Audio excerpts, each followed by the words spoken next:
So, what brings you down here? I mean, of all the guest fighters, you're the only English speaker living in the States. Well, I wanted to come because Uriah was fighting Anderson, so that's a big deal for him. And you know, we've been friends for a long time already now, and I wanted to come out and support him. Obviously, my teammate Verdun is also fighting. You know, I train over there at King's MMA, so I wanted to come out and support him too.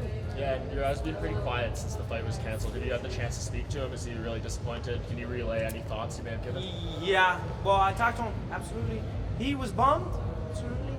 But he's keeping his head straight. I think they're going to try and reschedule the fight. I don't know for which event, but that's what I think they have in mind.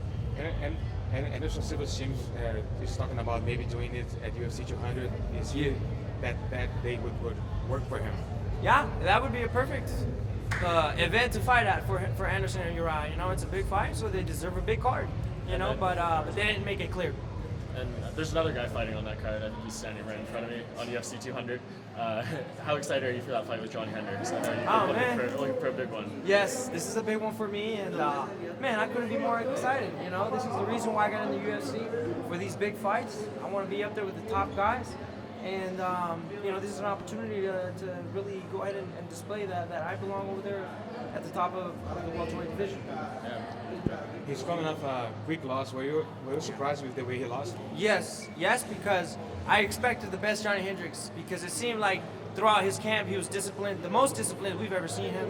He came in the week of the fight at 170 pounds, so I expected to see the best Johnny Hendricks, but he came up short, obviously, and Stephen Thompson impressed a lot. What does this win do for you, beating a former champion like Hendricks, even though he dropped his last fight, but still obviously very highly ranked?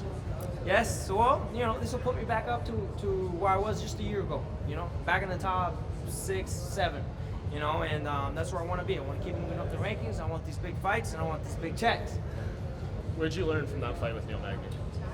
Man, everybody saw I was too laid back the first 3 rounds, you know, and it took me towards the end of the 3rd round to kind of really wake up and figure it out. So, you know, no more waiting around this time. I'm going to come in full blast every fight.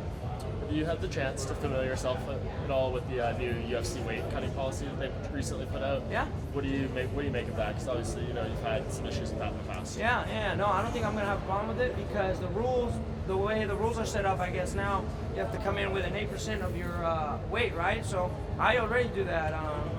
I came in lighter than what I'm supposed to in my last camp. So now, you know, I'm only perfecting the recipe to how to cut weight. Are you a fan of these changes? To me, it doesn't matter. You know, it's rules, and rules I gotta follow. You know, but if it was up to me, then there wouldn't be no rules, for sure.